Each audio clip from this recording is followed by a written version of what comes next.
A psychopathic father, his name Stephen Thomas Rodda, 37 years of age, from Polk County, Florida, has used a mechanical saw, that's right, a power tool, to horrifically, brutally murder his own teenage son, his name Stephen Lee Rodda, 16 years of age, in the mobile home trailer of the victim's grandfather. So the victim, Stephen Lee Rodda, 16 years of age, was living with the grandfather, primarily because the grandfather's wife was in rehab. So 16-year-old Stephen Lee Rodda was helping out his grandfather and his wife. He was living there. The victim's father, his name Stephen Thomas Rodda, 37 years of age, is known for having mental issues, psychotic episodes. He's known to be a real evil scumbag. He's a meth user, and he had been traveling all across America as far as I understand, but he returned back to the grandfather's mobile home about a month ago. He had been living there with him, if I understand correctly. And on Monday morning, this psychopathic scumbag, the father, Stephen Thomas Rodda, 37 years of age, murdered his own teenage son, Stephen Lee Rodda, in the mobile home with a mechanical saw. Why did he do this? We don't know. We don't know, other than police have described him as being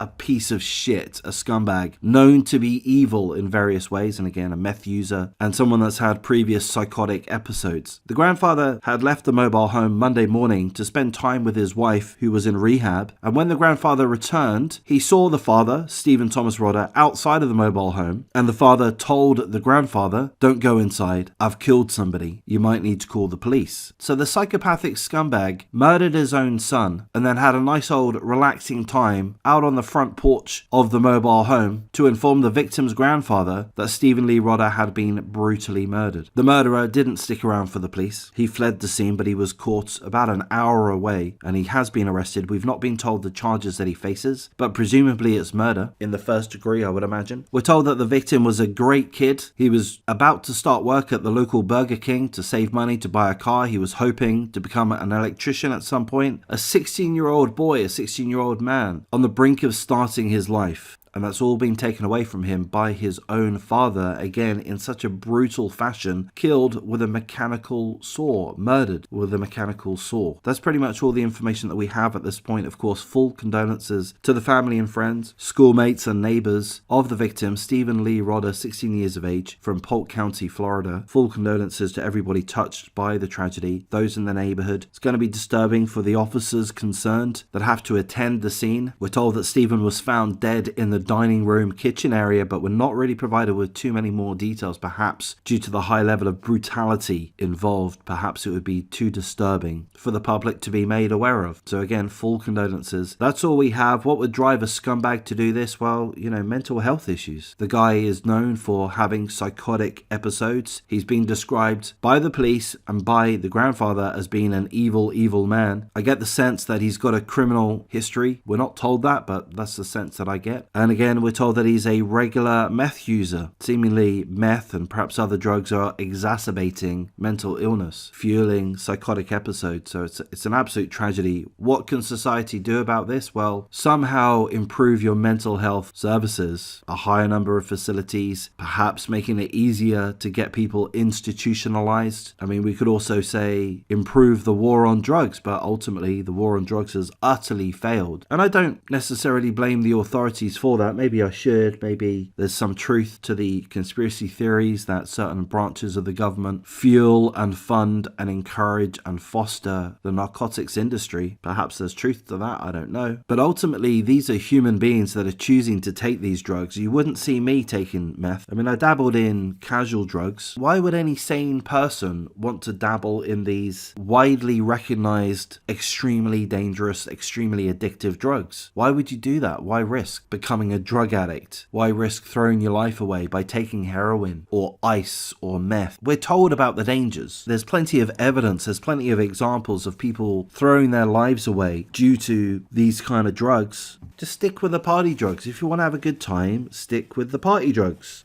I guess that includes alcohol, which is, I'm not suggesting alcohol is a great drug, but doesn't seem to be as bad as the likes of meth. So what can society do to improve these situations? Not a great deal, These situations are going to continue to occur. People are still going to be choosing to take these drugs, and in so doing, they're going to be warping their minds or exacerbating any mental issues that they currently have. So I don't know. I don't suppose I have a very positive message.